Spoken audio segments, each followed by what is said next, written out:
গুৰেশ্বৰত শৈশৱ প্ৰিস্কুলৰ শুভ উদ্বোধন। তামুলপুৰ জিলাৰ গুৰেশ্বৰ থানাৰ সমীপত নতুন প্ৰজন্মৰ বাবে শৈশৱ প্ৰিস্কুল শীৰ্ষক বিদ্যালয়খনৰ এটা শাখা 12 নৱেম্বৰত শুভ উদ্বোধন কৰা হয়। ব্যক্তিগত খণ্ডৰ বিদ্যালয়খনৰ শাখাটো আনুষ্ঠানিকভাৱে উদ্বোধন কৰে গুৰেশ্বৰ ৰাজহ চক্ৰৰ চক্ৰ বিষয়া মানৱজ্যোতি বৰাই।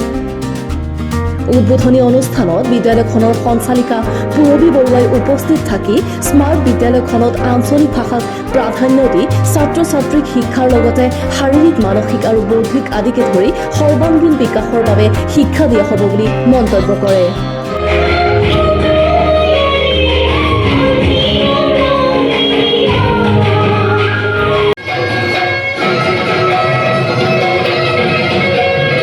অনুষ্ঠানত বিদ্যালয়খনৰ গুৰেশ্বৰ শাখাৰ অংশীদাৰ প্ৰাঞ্জল প্ৰতীম দাসকে ধৰি বহু সংখ্যক বিশিষ্ট ব্যক্তি উপস্থিত থাকে। প্ৰথম কথা বহুত ভাল লাগিছে। শৈশৱ প্ৰথম আৰম্ভ হৈছিলে শিৱসাগৰৰ পৰা গড়েশ্বৰলৈকে এই যাত্ৰাটো যদিও দেখাত আমাৰ বাছত আহিলেতো আমাৰ অকণমান সময়তে পাওঁ, তথাপিও যাত্ৰাটো ঠিক ইমান সহজো নাছিল। সেইকাৰণে আজি যথেষ্ট ভাল লাগিছে। গড়েশ্বৰত শিক্ষাৰ ক্ষেত্ৰত আমাৰ শৈশৱৰ নামো যোগ হৈছে, যথেষ্ট ভাল লগা কথা। কেনেকুৱা ধৰণৰ সুবিধা পাব ছাত্ৰ ছাত্ৰীয়ে ইয়াতে আপোনাৰ আমি যিটো শৈশৱৰ যিটো মানে ফাউণ্ডেশ্যন ষ্টেজ বুলি কয়, সেইটো যথেষ্ট আচলতে জৰুৰী। যদিও বহুত সময়ত আমি গুৰুত্ব আৰোপ কৰা নহয়, আমি বিচাৰিছোঁ যে এই সৰু বয়সৰ পৰাই তেওঁলোকক শাৰীৰিক মানসিক বৌদ্ধিক সকলো দিশতে আমি আগুৱাই নিবলৈ চেষ্টা কৰোঁ। আৰু ঠিক এই কথাটোৰ পৰাই শৈশৱৰ আৰম্ভ হৈছে।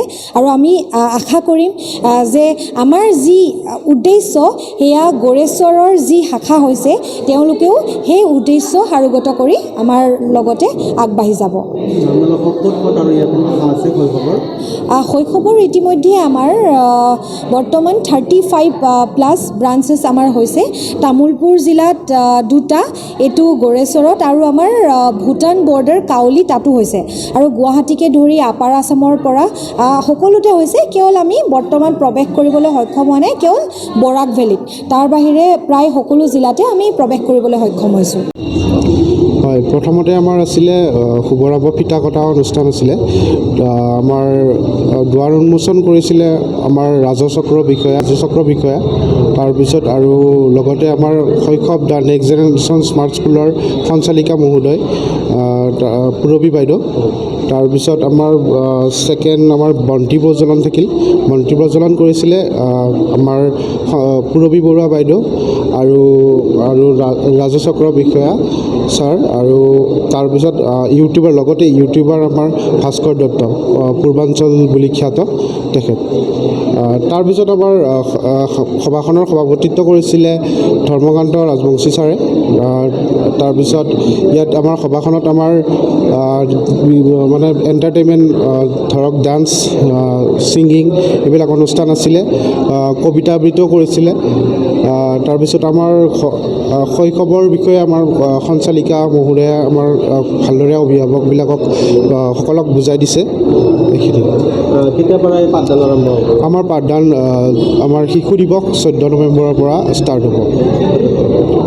এডমিশ্যন প্ৰক্ৰিয়াটো কেনেকৈ হ'ব? এডমিশ্যন প্ৰক্ৰিয়া আমাৰ আজিৰ পৰা চলি আছে। ফৰ্ম থাকিব।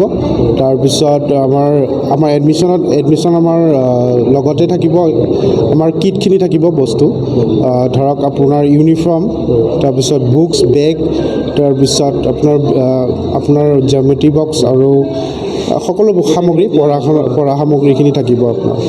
Desk report, news express Assam.